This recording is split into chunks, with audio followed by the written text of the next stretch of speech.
All right. So this video is going to be pretty simple. I haven't watched a video titled Colonizing Space with Habitats by John Michael Gaudier. And I would like to watch that and comment on it and pause it and make comments in real time. So it's kind of like a first time reaction video to seeing this person's video. And this is from 5 years ago. But, you know, space colonization, that's what it's all about for me, at least on this channel. All right, so let's see what he has to say. So, right this way, screen, there we go. Here's the... While we will no doubt colonize planets.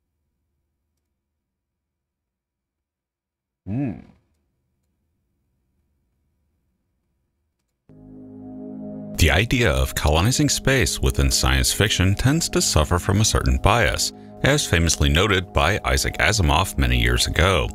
He stated that he was a planet chauvinist, tending to focus on colonizing planets rather than thinking about space itself. But in reality, there may be more advantages to colonizing space using habitats rather than large-scale colonies on other planets. Okay, yeah, like...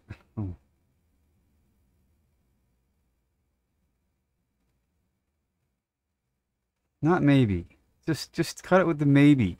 You know what I mean? Just assume that space colonization will utilize habitats. Okay, not planets. If we, you know, as the space enthusiasts, if we approach our content creation with the assumption that space habitats are just the way that it's going to go, you know, not colonization on planets. So, I mean, we need to assume that in our content so that people who are not familiar with space colonization will learn from us. You know what I mean? Instead of questioning it. Let's just listen. While we will no doubt colonize planets and moons within the solar system, the vast majority of these places are either very distant or very harsh, though the moon is an exception due to its convenient close proximity. Mars, on the other hand, is a very harsh place that you can only easily get to during certain launch windows. Gravity is one major issue here. Both the moon and Mars have significantly lesser gravity than Earth. We know zero gravity can be detrimental to human health over long periods. But what of low gravity? That is ultimately still unclear. But the biggest advantage to colonizing space itself using habitats is that you can both simulate something close to Earth gravity through centrifugal force and locate them conveniently close to Earth for easy access. And the technology to build habitats in space is not as far off as you might think. In a sense, we've already started to explore this concept. For decades, space agencies have had multiple... He's got a decent microphone and the audio sounds really good. I'm still working on that myself. But pacing could be a little bit better. And the tonality, like the excitement in his voice. Like, I'm not excited about space colonization because he's boring the shit out of me, but he's got a good microphone and he's got a great voice for speaking in it. Just, you know, add a little excitement to it. That's all. Multiple people living, at least temporarily, on space stations. We have one active right now. The International Space Station currently has 3 people on it.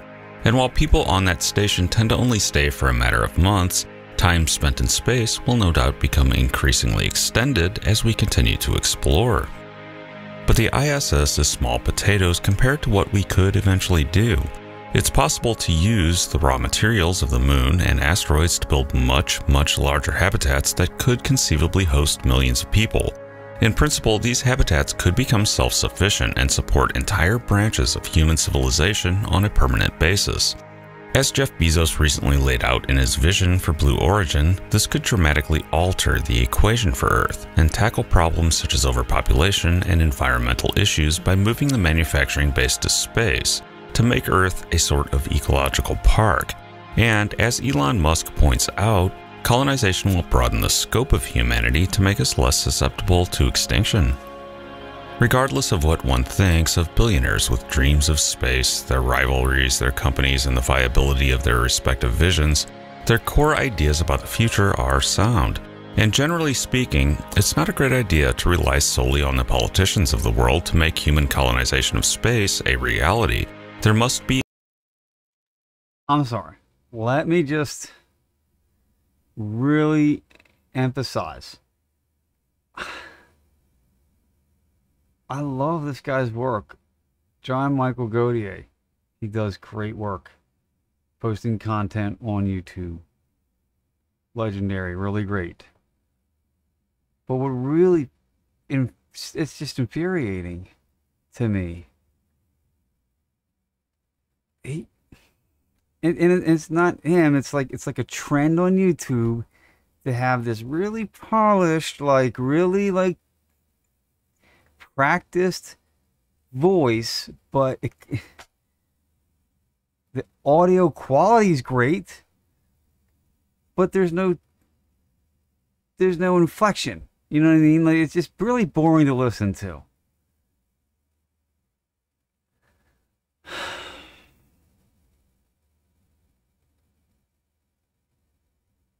We can't popularize this stuff on a mass market if we're acting like it's boring. It's got to be exciting. It's got to be exciting to you.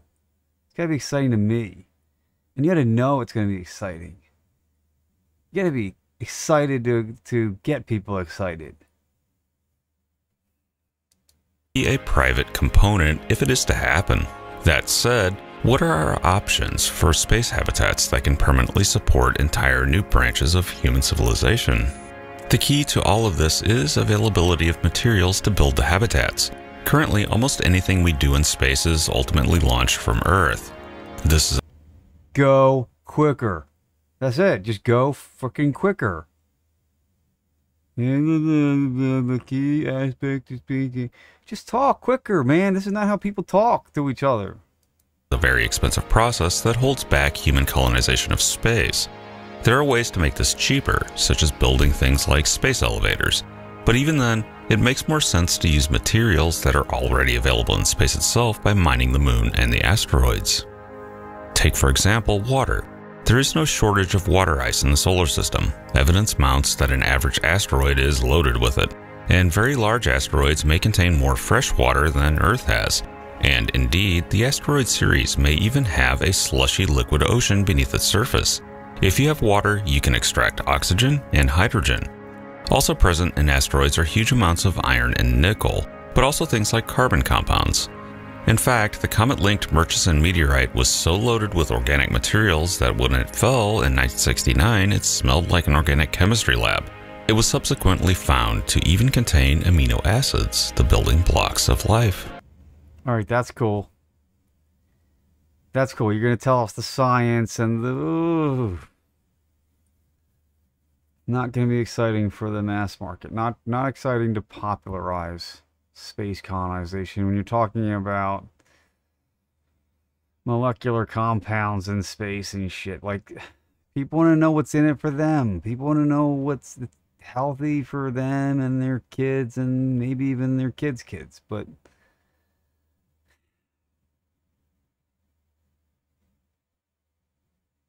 it's hard to keep people's attention with this stuff. So there are a wide variety of materials present in the solar system accessible to us to eventually build space habitats without the need to launch much from Earth. But say we built the infrastructure to gather these materials, what exactly would we build? There are actually a number of conceptual habitats that could be used to build giant space-based colonies. The first is the O'Neill cylinder. The idea goes back to physicist Gerard K. O'Neill back in his 1976 book, The High Frontier, Human Colonies in Space. This is what I'm talking about. Like, just talking and telling us something that anybody who's been in space colonization for any amount of time knows who Gerard O'Neill is. You don't start explaining it like we've never heard this concept before, because I just can't keep my concentration on hearing the same fucking shit, the same explanations over and over and over again. Just stop that. Just stop it. Space. He proposed that through extracting and using raw materials launched from the moon via a mass driver, and eventually mining asteroids, you could construct several types of space habitat. You know, like just assume that we know something. We weren't fucking born yesterday. The largest of these is the O'Neill cylinder and could be built literally on a scale of 5 miles wide and 20 miles long that could be home to a very large number of people. It would consist of 2 counter-rotating cylinders. This has the effect of providing artificial gravity through centrifugal force, but having them counter-rotate would cancel out gyroscopic effects that would interfere in keeping the habitat pointed towards the sun. Inside the cylinder would be strips of land alternating with giant windows above. The windows would allow sunlight into the cylinder, but with modern technology, it's easy to envision power generation through solar energy running through very efficient lights that mimic sunlight, or eventually fusion energy. O'Neill further laid out that you could add agricultural and industrial rings to the cylinder that might rotate at different rates optimal for their use. For example, near zero gravity for the industrial section to facilitate easier manufacturing at low gravity. For the living area, O'Neill calculated that such a habitat would need to rotate 28 times an hour to simulate Earth gravity. But it's important to remember that it's simulated gravity through centrifugal force and would feel and behave a bit different from what you're used to on Earth. One thing that would happen differently is if you dropped your keys. As they fell, they would deflect slightly due to the motion of the cylinder. You'd also be able to detect the spin of the habitat while turning your head. But that's you. You're from Earth. Anyone born on the cylinder would find this to be normal, and visiting Earth and its gravity would seem off to them. One interesting side effect of the O'Neill cylinder is that the internal volume is large enough for weather systems to form, albeit ones very different from those of Earth. Supposedly. This is an effect already noticed with very large building interiors on Earth, such as NASA's Vehicle Assembly Building. The internal volume of this building is so large that it has to have moisture control systems in place to keep things dry, and that on humid days, rain clouds of sorts can reportedly form under the ceiling. O'Neill cylinders can also be connected together to form double habitats, or as many as you want really, and could support tens of millions of people. And, best of all, they can be built close to Earth, allowing easy travel to and from the home planet. In Jeff Bezos' vision, Earth would become a kind of park, and all of the manufacturing and industrial activities would be done in space.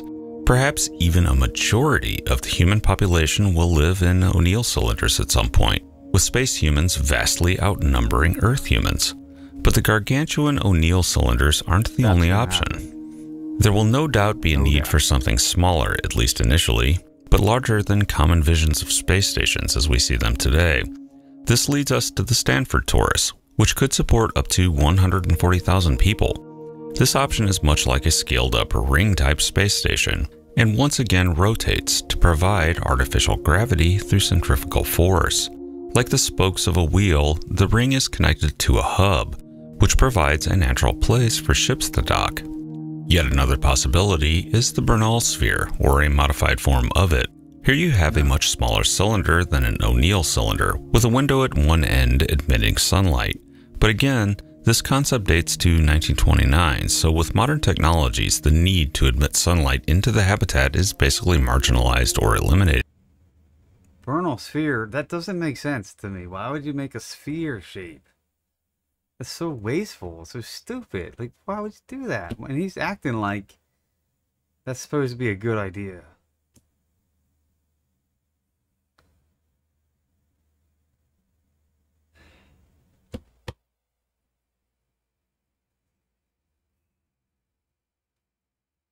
But John Michael Gaudier is a very respected YouTuber. I mean, he's got a huge following.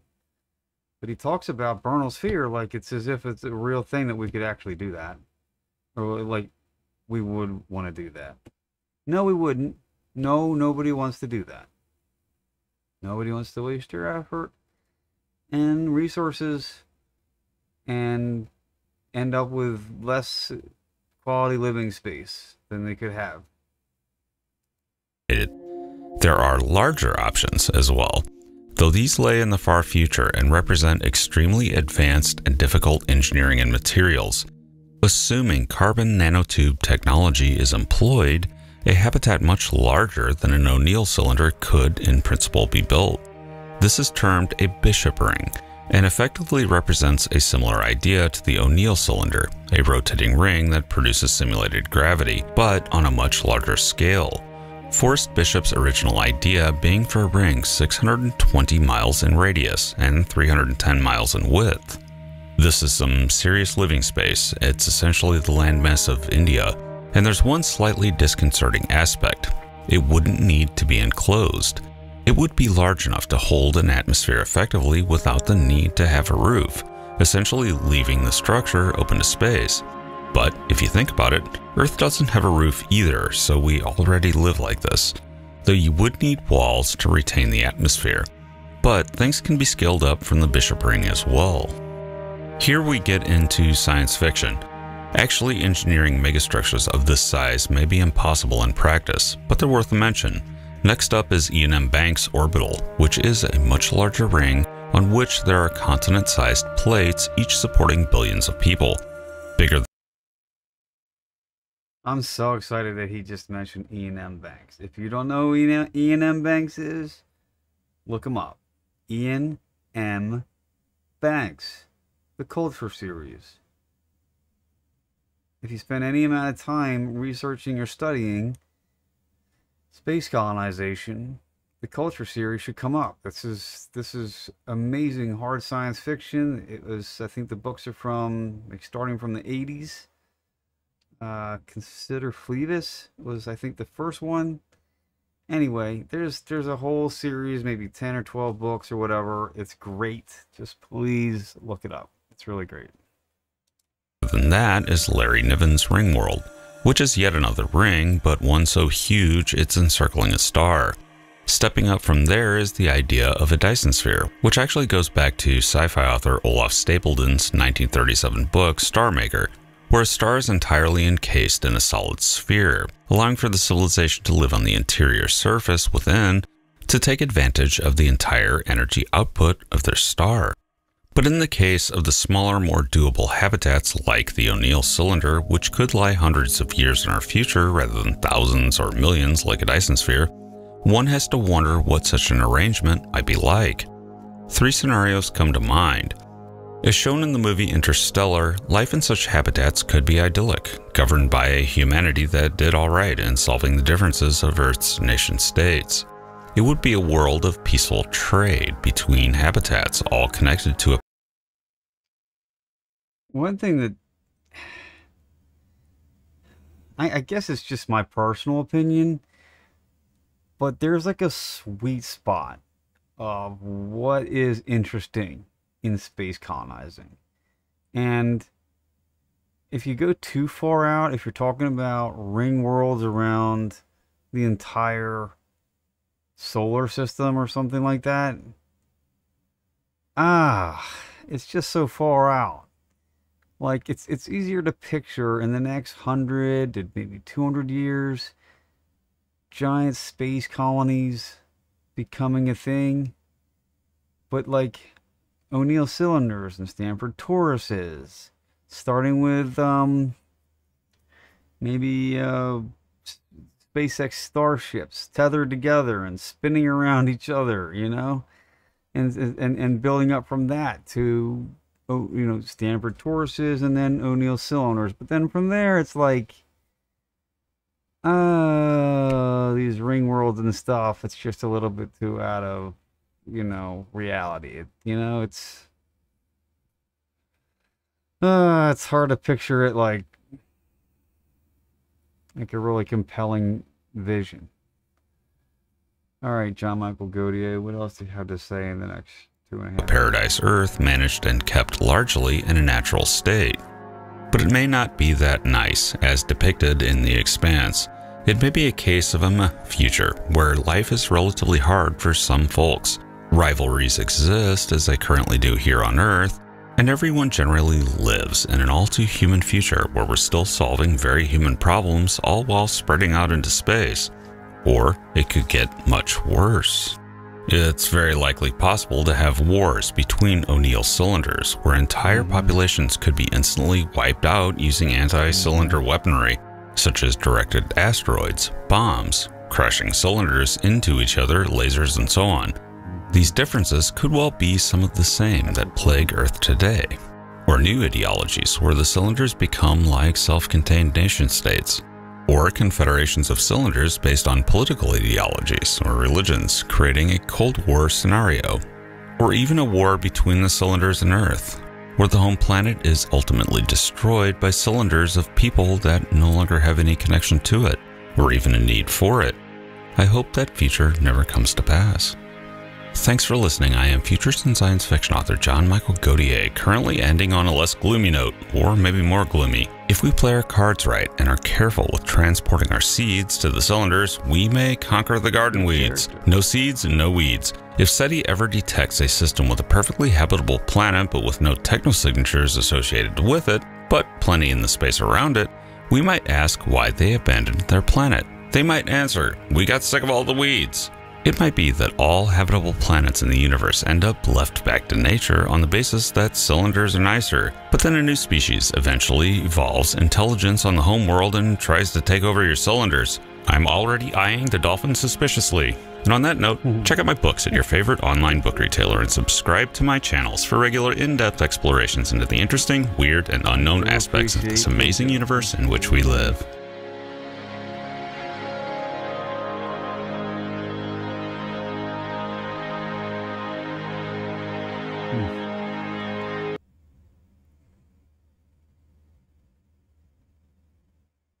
Well, that was awesome.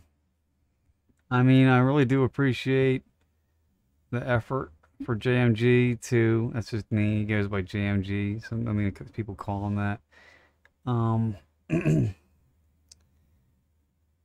Definitely appreciate the attention to space colonization.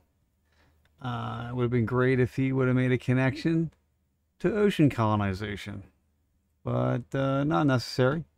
Still a great video. Sorry to be so hard on it early on, but that's kind of my style. That's sort of the way I am. But yeah,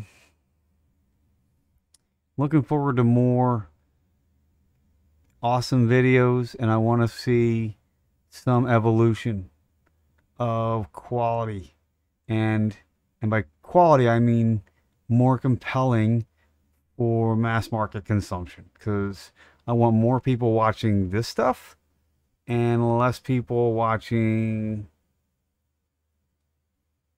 stupid videos like Mr. Beast.